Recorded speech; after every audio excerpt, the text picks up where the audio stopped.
Hello, આપણે આજનો topic છે જમીન. અહીં આપણે આ ટોપિક દરેક પરીક્ષાઓમાં પૂછાતો હોય છે, પણ અહીં જે નજીકની જે એક્ઝામ્સ આવે છે, ગ્રામ સેવકની પરીક્ષા આવે છે, તો એના સંદર્ભે આ ટોપિક મહત્વનો છે. એમાંથી ક્વેશ્ચન સિરીઝ આવવાના ચાન્સ છે. ઓકે, તો આપણે જમીન વિશે બની શકે એટલું કવર કરીશું. જમીનમાંથી પ્રશ્ન સિરીઝ બનતી હોય છે, તો આપણે એ સમજવાનું છે કે જમીન કેટલા પ્રકારની હોય છે, બરોબર.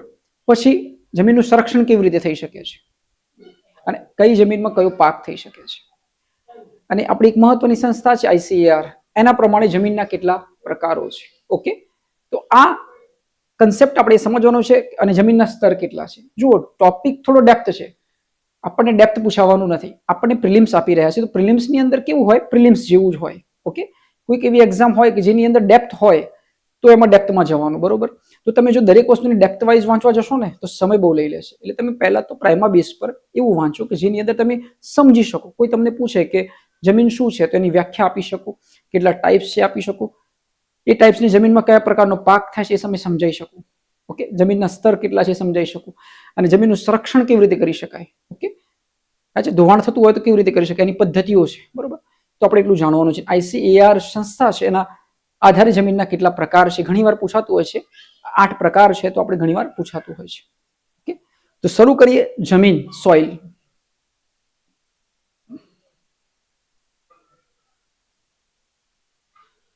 તો જોઈ લઈએ કે જમીનના સ્તરો અને ઊંડાઈનો પરિચય, કે જમીનમાં કેટલા સ્તર હોય છે અને કેટલું કેવી રીતે એની ઊંડાઈ હોય છે. ઓકે, તો આપણે જોઈએ જમીન કેવી રીતે બનેલી છે.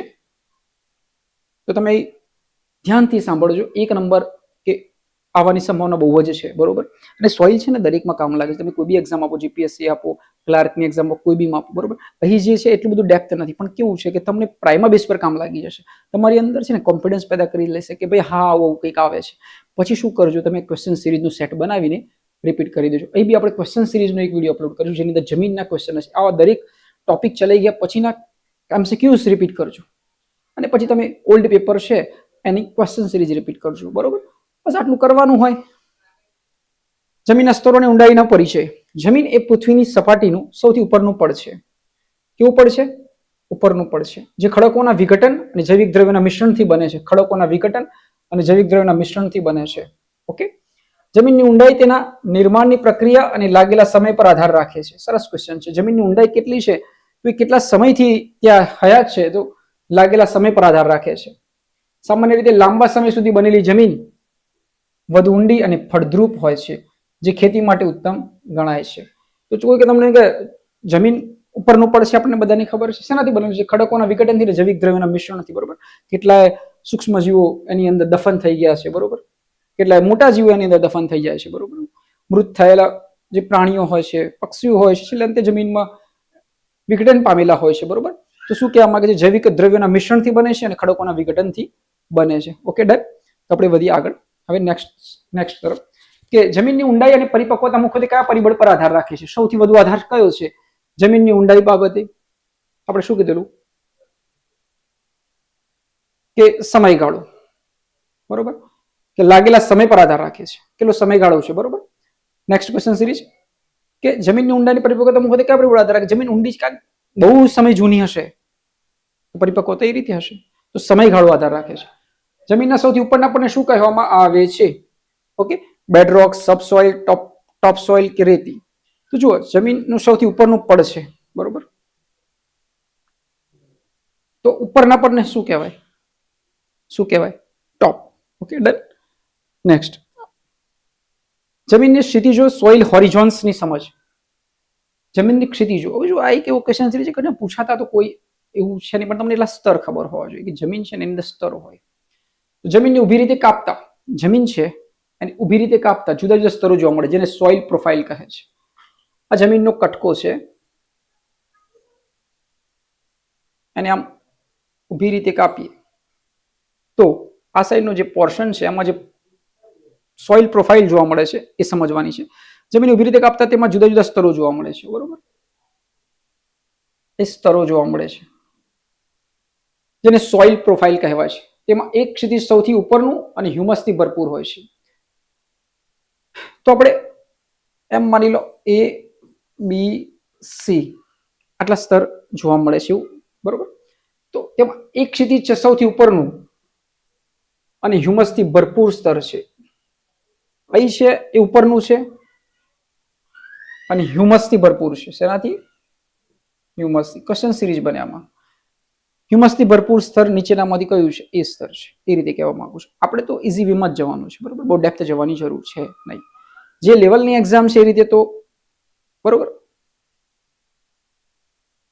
બીજું કે ક્ષિતિજ સૌથી ઉપરનું સ્તર છે, હ્યુમસથી ભરપૂર છે. જ્યારે બી ક્ષિતિજમાં ખનિજોનો સંગ્રહ થાય છે. શું? બી ક્ષિતિજમાં કોનો સંગ્રહ થાય છે? ખનિજોનો સંગ્રહ થાય છે. ઓકે. ફર્સ્ટ હ્યુમસ, સેકન્ડ ખનિજનો સંગ્રહ. સૌથી નીચે સી સ્તર અને માતૃ ખડકો આવેલા હોય જે જમીનની ઊંડાઈ નક્કી કરે. સૌથી નીચેનું સ્તર કયું? સી, બરોબર. એ ઉપર, બી મધ્ય, સી નીચે. ઓકે. જેને માતૃ ખડકો કહે છે અને જમીનની ઊંડાઈ નક્કી કરે છે. માતૃ ખડકો સાથે જોડાયેલું સ્તર નીચેનામાંથી કયું છે? સી. ઓકે. સી. કયા સ્તરમાં સૌથી વધુ સેન્દ્રિય પદાર્થો હોય છે જોવા મળે છે? જુઓ, સેન્દ્રિય પદાર્થોનું બીજું નામ હ્યુમસ. ઓકે, આ યાદ રાખવાનું, બરોબર. એટલે આ સરસ છે. સેન્દ્રિય પદાર્થો હ્યુમસ જોવા મળે છે. તો કયા સ્તરમાં જોવા મળે છે? ભાઈ એ સ્તરમાં જોવા મળે છે. કયા સ્તરમાં? એ સ્તરમાં જોવા મળે છે. જમીનની પ્રોફાઇલમાં બી ક્ષિતિજને સામાન્ય રીતે કયા નામે ઓળખવામાં આવે છે? તો આપણે શું કીધેલું કે મુખ્ય જમીન આપણે સબસોઇલ છે, પેટા જમીન છે, બરોબર. કારણ કે એમાં બી ક્ષિતિજમાં સૌથી નીચે અને સી સ્તરે માતૃ ખડક છે. જમીનની પ્રોફાઇલમાં બી ક્ષિતિજને સામાન્ય રીતે કયા નામે ઓળખવામાં આવે છે? તો આપણે એ જોવાનું છે કે એનું નામ શું છે, બરોબર.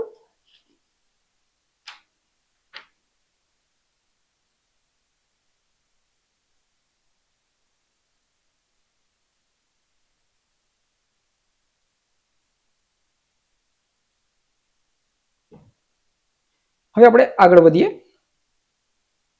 નેક્સ્ટ, ભારતની જમીનના પ્રકારો અને તેમની લાક્ષણિકતાઓ. ભારતની જમીનના પ્રકારો અને તેની લાક્ષણિકતાઓ. ગુજરાતની નહીં, ભારતની કીધી છે આપણે. પહેલા ભારતની જમીન સમજી લઈએ, પછી આપણે ગુજરાતની પર્ટિક્યુલર સમજશું. કારણ કે ગ્રામ સેવકનું પેપર આપણે ગુજરાત સાથે જોડાયેલું છે. તો ભારતની જમીનના પ્રકારો અને તેમની લાક્ષણિકતાઓ જોઈ લઈએ, ટાઈપ્સ જોઈ લઈએ. ભારતમાં કાંપની જમીન, કાળી જમીન, રાતી જમીન મુખ્યત્વે જોવા મળે છે. કાંપની જમીન નદીઓના મેદાનોમાં ખૂબ જોવા મળે છે અને ઊંડી હોય છે. તે અત્યંત ફળદ્રુપ હોય છે. સાચી વાત છે. કાંપ ક્યાં હોય? જ્યાં પાણી હોય ત્યાં હોય તો નદીઓના મેદાનોમાં ખૂબ જ ઊંડી હોય છે અને તે અત્યંત ફળદ્રુપ હોય છે. કારણ કે ત્યાં શું હોય છે? બરોબર. કાંપની જમીન. કાળી જમીન છે જેને રેગુર પણ કહેવાય છે. પ્રશ્ન પૂછાય છે કાળી જમીન નીચેનામાંથી શું કહે છે? રેગુર જમીન પણ કહે છે. એ ભેજ સંગ્રહવાની ક્ષમતા વધારે ધરાવે છે અને કપાસના પાક માટે ઉત્તમ ગણાય છે. કપાસના પાક માટે નીચેનામાંથી કઈ જમીન ઉત્તમ ગણાય છે? તો કાળી જમીન. તો જોઈએ કાંપની જમીન, કાળી જમીન અને રાતી જમીન. એમ તો જુઓ ટાઈપ્સ તો વધારે છે, પણ અહીં હું તમને બેઝિક્સ લેવલ પર સમજાવી રહ્યો છું કે જે કામનું લાગે છે ને એને ઉપરથી હું તમને સમજાવી રહ્યો છું. ઓકે. તો તમે એવું ના વિચારતા કે આનાથી બી વધારે છે. તમારે ક્વેશ્ચન સિરીઝ સોર્ટ આઉટ કરજો, બરોબર. બાકી તમને અત્યારે આ સમજ્યા પછી સમજણ પડી જશે.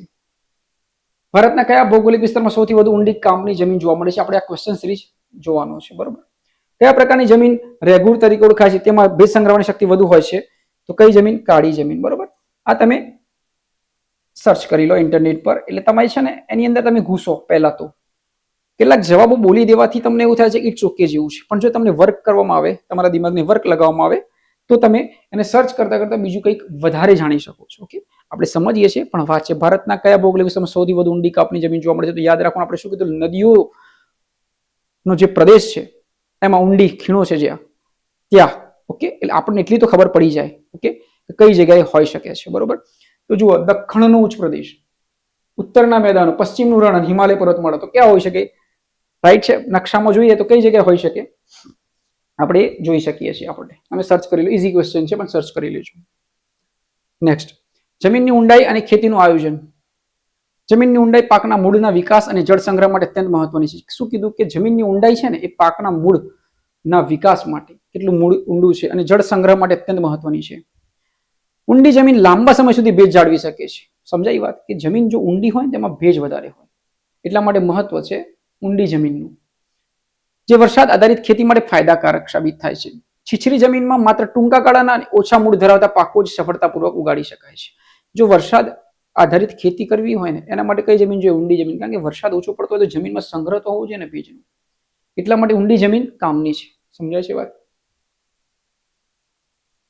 વધુ ઊંડી જમીન ખેતી માટે શા માટે વધુ અનુકૂળ ગણાય છે? તે ઓછું પાણી માંગે છે, તે મૂળને વધુ ઊંડાઈને ભેજ પૂરો પાડે છે. ઓકે, જમીનની જળ સંગ્રહ શક્તિ મુખ્યત્વે શેના પર નિર્ભર કરે છે? જમીનની ઊંડાઈ અને રચનાઓ પર નિર્ભર કરે છે. ઓકે, બેઝિક કન્સેપ્ટ સમજતા જાઓ.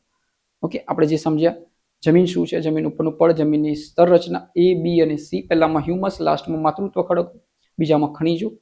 આટલું સમજ્યા. જમીનની ઊંડાઈ કેમ જરૂરી છે? પાણી ઓછું આવે તો એ માટે જરૂરી છે. મૂળ બધા ઊંડા જઈ શકે અને ભેજ પૂરો પડી શકે. જમીનની જળ સંગ્રહ શક્તિ મુખ્યત્વે શેના પર આધારિત છે? જમીનની ઊંડાઈ અને રચના ઉપર. જમીનનું ધોવાણ અને સંરક્ષણની પદ્ધતિ. જમીનનું ધોવાણ કેવી રીતે થઈ શકે છે આપણે સમજવાનું છે. જમીનનું ધોવાણ કઈ રીતે થઈ શકે છે આપણે સમજવાનું છે.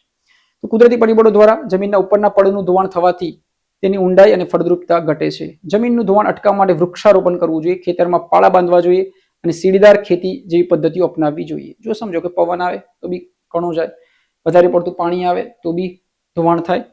પછી તો શું કરવું પડે? જ્યાં વૃક્ષો રોપેલા હોય ને તો ધોવાણ અટકે. બરોબર, પાળા પદ્ધતિ બનાવવી જોઈએ એ કહેવા માંગે છે. સીડીદાર ખેતી પદ્ધતિઓ બનાવવી જોઈએ જેથી જમીનનું શું થાય? સંરક્ષણ કરી શકાય અને ખેતીની ટકાઉ ક્ષમતા માટે અનિવાર્ય છે. જમીનનું ધોવાણ અટકાવવા માટે નીચેનામાંથી કયો ઉપાય અસરકારક છે? વૃક્ષારોપણ અને વનીકરણ. રાઈટ. જમીનનું ધોવાણ થવાથી તેની ખેતીલાયક ક્ષમતા પર શું અસર થાય છે? ધોવાણ થાય તો શું થાય? ફળદ્રુપતા વધે કે ઘટે? ઘટવા તરફ જાય. ઓપ્શનમાં જોઈ લેવાનું. જમીનની ઊંડાઈ અને પોષક તત્વો ઘટે છે કારણ કે ઉપરથી સ્તર શું થાય? ધોવાતું જાય છે. નેક્સ્ટ, ભારતીય જમીનનું વર્ગીકરણ એક પરિચય. આ બહુ આઈએમપી પ્રશ્ન છે. બરોબર, ઇઝી પૂછાતું હોય છે, ઘણીવાર પૂછાયેલું છે કે કેટલા ભાગમાં વહેંચાયેલું છે. ઓકે, તો આપણે જોઈ લઈએ. ભારતીય જમીનનું વર્ગીકરણ એક પરિચય. આઈસીએઆર ભારતીય કૃષિ અનુસંધાન પરિષદ છે. આઈસીએઆર દ્વારા ભારતની જમીનને મુખ્ય 8 વિભાગોમાં વહેંચવામાં આવેલું છે. આ પ્રશ્ન છે તમારો. બરોબર, 8 વિભાગોમાં વહેંચવામાં આવ્યું છે. આ વર્ગીકરણ જમીનની ફળદ્રુપતા શેના આધારે છે? જમીનની ફળદ્રુપતા કેવી છે, એની રચના અને એના રંગના વૈજ્ઞાનિક માપદંડોના આધારે થાય છે. સ્પર્ધાત્મક પરીક્ષા માટે વર્ગીકરણ અક્ષર સમજવું એક મહત્વનું કૌશલ્ય છે. તમારે જોઈ શકીએ છીએ આપણે કઈ કઈ જગ્યાએ આવેલું છે. બરોબર, આઈસીઆર ભારતની જમીનને મુખ્ય કેટલા પ્રકારોમાં વહેંચે છે? તો 8. ભારતીય કૃષિ અનુસંધાન પરિષદનું મુખ્ય મથક ક્યાં આવેલું છે? ક્યાં આવેલું છે? આ બી સર્ચ કરી લો. બરોબર, સર્ચ. હું તમને વર્ક આપું ને તો તમારું દિમાગ બી વર્ક કરે. બરોબર, એવું તો છે નહીં કે હું બોલી દઉં તમને યાદ રહી જાય. પણ તમે જેટલું સર્ચ કરો ને એ વધારે યાદ રહે. આપણને ખોટો પડેલો પ્રશ્ન વધારે યાદ રહે જો આપણે એને સોલ્વ આઉટ કરીએ તો. બરોબર છે, ઇઝી ક્વેશ્ચન છે પણ તમે કરો સર્ચ.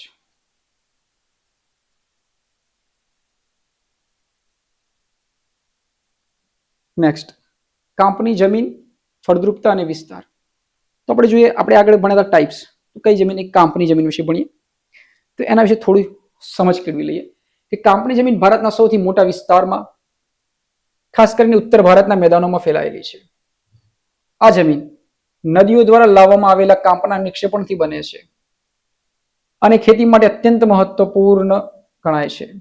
તેમાં પોટાશનું પ્રમાણ વધુ હોય છે જે ઘઉં અને ડાંગર જેવા પાક માટે અનુકૂળ છે.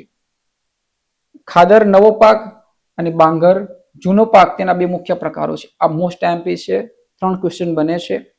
આપણે આગળ જોયો ફળદ્રુપતા કાંપની જમીન સૌથી વધારે ક્યાં ફેલાય? જમીન ભારતના સૌથી મોટા વિસ્તારમાં, ખાસ કરીને ઉત્તરના મેદાનોમાં ફેલાયેલી છે. કઈ જગ્યાએ? ઉત્તરના મેદાનોમાં ફેલાયેલી છે. રાઈટ. તો આપણે આગળ એક ક્વેશ્ચન સિરીઝ જોઈ હતી આપણે, તેનો જવાબ છે ઉત્તરના મેદાનો. બરોબર, આ જમીન નદીઓ દ્વારા લાવવામાં આવેલા કાંપના નિક્ષેપણથી બને છે અને ખેતી માટે અત્યંત ઉત્તમ ગણાય છે. તેમાં પોટાશનું પ્રમાણ વધુ હોય છે. જો તમને ઘણીવાર પ્રશ્ન પૂછે કાંપની જમીનમાં નીચેનામાંથી કયા તત્વનું પ્રમાણ વધુ હોય છે? ઓકે, તો પોટાશ. જે ઘઉં અને ડાંગર જેવા પાક માટે અનુકૂળ છે. એના બે પ્રકાર છે, ખાદર અને બાંગર. ખાદર એટલે નવો પાક અને બાંગર એટલે જૂનો પાક. આ ઘણીવાર પૂછાય. ખાદર એટલે નીચેનામાંથી શું? તો નવો, અને બાંગર એટલે જૂનો. આ તમે કોઈ બી ટેકનિકથી બી યાદ રાખી શકો છો. નદીઓના નવા કામથી બનેલી જમીનને શું કહે છે? નવા અને જૂના. તો નવા કીધું તો ખાદર, જૂના કીધું તો બાંગર.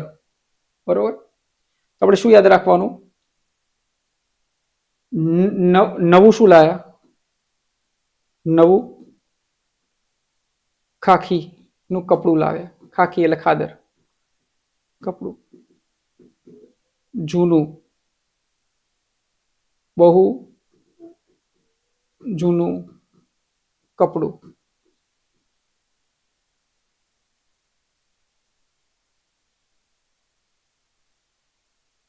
બાળી દીધું. બરોબર, કપડા પર જઈએ. નવું શું લાયા? તો ખાખી લાયા એટલે ખાદર. જૂનું કપડું છે શું કરી દીધું? બાળી દીધું એટલે બાંગર. આવી કોઈ બી ટેકનિક્સ બનાવી શકો, કારણ કે ઊંઘમાંથી બી તમને ઉઠાડે ને તો બી આવડતું હોવું છે. બરોબર, અને આ ટેકનિક્સથી વધારે આવડે. આવા કેટલી ટાઈપની ટેકનિક્સો તમે બનાવી શકો છો. ભલે વાત નાની છે પણ એનાથી છે ને ચેન્જ થઈ જશે કે સિસ્ટમ. એટલે આપણને ખબર હોય છે નવું શું લાયા? ખાખી ખાદર. જૂનું કપડું શું બાળી નાખ્યું? બાંગર. નદીઓના નવા કાપથી બનેલી જમીનને કયા નામે ઓળખવામાં આવે છે? શું આવે? નવું શું લાયા? ખાખી કપડું લાયા, ખાદર. કાંપની જમીનમાં કયા તત્વોનું પ્રમાણ સૌથી વધારે છે? કાંપ કીધું, પોટાશ. બરોબર, પોટાશ યાદ રહી ગયું. જઈએ નેક્સ્ટ સ્લાઇડ તરફ.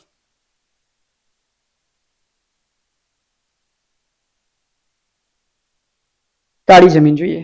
રેગુર અને કપાસની જમીન. તમને ઘણી વાર પ્રશ્ન પૂછાય છે કાળી જમીન નીચેનામાંથી કઈ જમીન? રેગુર જમીન. રેગુર જમીન નીચેનામાંથી કયો પાક થાય છે? કપાસ. કાળી જમીનમાં નીચેનામાંથી કયો પાક થાય છે? કપાસ. તો રેગુર અને કપાસની ખેતી. કાળી જમીનને રેગુર અથવા કપાસની જમીન તરીકે ઓળખવામાં આવે છે, કારણ કે તે કપાસના પાક માટે શ્રેષ્ઠ છે. કયા પાક માટે? કપાસના પાક માટે. આ જમીન લાવી ખડકોના ધોવાણથી બનેલી છે અને તે ભેજ સંગ્રહ કરવાની અદ્ભુત ક્ષમતા ધરાવે છે. તો કાળી જમીનમાં શું વધારે થાય? ભેજ ગ્રહણ વધુ થાય, ભેજ સંગ્રહ. રાઈટ. જ્યારે આ જમીન સુકાય છે ત્યારે તેમાં મોટી તિરાડો પડે છે. આપણે જોઈ શકીએ છીએ ઘણી વાર. જે તેને સ્વખેડાતી જમીન બનાવે છે તે મુખ્યત્વે ગુજરાત અને મહારાષ્ટ્રના ઉચ્ચ પ્રદેશોમાં જોવા મળે છે. આ બીજો પ્રશ્ન. સ્વખેડાતી જમીન એટલે નીચેનામાંથી કઈ જમીન? કાળી જમીન. સૌથી વધારે ક્યાં જોવા મળે છે? ગુજરાત અને મહારાષ્ટ્રમાં. પ્રશ્ન સિરીઝ આગળ જઈએ. કયા પ્રકારની જમીનને રેગુર જમીન કહે છે? Black soil. આમાં જોઈ લો કાળી જમીન, કપાસની જમીન. જે જવાબ હોય. કાળી જમીન કયા પાક માટે સૌથી વધુ અનુકૂળ માનવામાં આવે છે? ઓપ્શન કપાસ. Okay, done. બેસંગ ક્ષમતા સૌથી વધારે હોય છે. બીજું ઘણું બધું આવે છે અંદર, કયા કયા તત્વો નહીં, પણ આપણે જે સમજવા જેવું છે ને કે આમાં શું થાય કે જો બીજું બધું એડ કરી દઈએ છીએ ને તો આપણે સમજણથી દૂર થઈ જઈએ છીએ. તમને શું લાગે છે કે આ તો બધું બહુ ભારે છે, ચાલો યાદ નથી રહેતું, ગોખવાનું, એટલે આપણું મૂડ જ ઓફ થઈ જાય છે. એના કરતાં આપણે જેની અંદર શું થોડું આવે છે એ તો રટી લઈએ, એ તો સમજી લઈએ પહેલા, પછી એની અંદર ડેપ્થ પકડી લઈશું. ઓકે, ક્વેશ્ચન સિરીઝ તમે જોશો એટલે ડેપ્થ આવી જશે. તો આપણે કાંપની જમીન જોઈ, કાળી જમીન જોઈ અને રણ અને પર્વતીય જમીનનું વિશ્લેષણ જોઈએ. હવે ત્રણ પ્રકારની જમીનમાં શું હોય? શુષ્ક વિસ્તાર હોય, સાચી વાત છે, જે શુષ્કતા હોય, જે ક્ષારનું પ્રમાણ વધુ હોય અને ભેજનું પ્રમાણ કેવું હોય? ઓછું હોય. શુષ્ક એટલે પર્વતીય જમીન હિમાલય જેવા ઊંચાઈવાળા વિસ્તારોમાં જોવા મળે છે, જે જૈવિક દ્રવ્યોથી ભરપૂર હોય છે. ઘણા બધા જીવજંતુઓ, બરોબર, પ્રાણીઓ, વનસ્પતિઓ જૈવિકમાં દટાયેલા હોય છે. બરોબર. તો ભારતના કયા રાજ્યમાં રણ પ્રકારની જમીન સૌથી વધુ જોવા મળે છે? રણ ક્યાં હોય? ઓપ્શનમાં જોઈ લેવાનું. પંજાબ, હરિયાણા, રાજસ્થાન. પર્વતીય જમીનમાં કયા તત્વોનું પ્રમાણ સૌથી વધુ જોવા મળે છે? શું વાત કરી હતી? ક્ષારનું પ્રમાણ સૌથી વધુ જોવા મળે છે. ક્ષાર, રેતી, જૈવિક દ્રવ્યો કે લોહ તત્વ? તો ક્ષાર. જૈવિક દ્રવ્યો તો ક્યાં હોય? પર્વતીય વિસ્તારમાં હોય. બરોબર ને? આટલું યાદ રાખવાનું. બરોબર. હવે આપણે આગળ વધીએ. આપણું લાસ્ટ સ્લાઇડ છે. તમે સમજો, ઓકે, દરેક વસ્તુ તમે સમજો. તમે અમારી સાથે જોડાયા તેના બદલ તમારો ધન્યવાદ. કે તમે કિંમતી સમય તમે અમને આપ્યો અને તમે અમારી સાથે બનેલા રહ્યા. આ વિડીયોની અંદર ડેપ્થ બનાવવામાં નથી આવ્યો, બરોબર, પણ કેમ કે તમને એટલી સમજણ કેળવાય કે જમીન શું છે, જમીનના પ્રકાર કયા કયા છે, કઈ જગ્યાએ સૌથી વધારે જમીન જોવા મળે છે, રેગુર જમીન કોને કહે છે, ટાઈપ્સ બતાવવામાં આવે, ખાદર અને બાંગર. ખાદર જમીન એટલે કેવી જમીન? નવા કાંપની જમીન. બાંગર એટલે કેવી જમીન? જૂના કાંપની જમીન. ઓકે, તો બસ અમારું એટલું જ કહેવું છે કે તમે આ વિડીયો જોયા પછી તમે પોતાની રીતે પોતાના નવી ક્વેશ્ચન સિરીઝ બનાવજો. અલગ અલગ ક્વેશ્ચન જે જૂના ઓલ્ડ હોય છે એમને જોજો અને પછી તમે એને સોલ્વ આઉટ કરજો. ઓકે, તો ત્યાં સુધી તમે વાંચતા રહો, પોતાની જાતમાં ખોવાયેલા રહો અને તમે જે મકસદ માટે તૈયારી કરવા માટે તમે જે મેદાનમાં ઉતર્યા છે એમાં સૌથી વધારે સમય આપજો. ઓકે, તમારું ડિસ્ટ્રેક્શનને ઓછું કરજો. તો મળીએ છીએ આપણે એક નવા ટોપિક સાથે. ત્યાં સુધી તમે વાંચતા રહો, પોતાની જાતને ચાહતા રહો.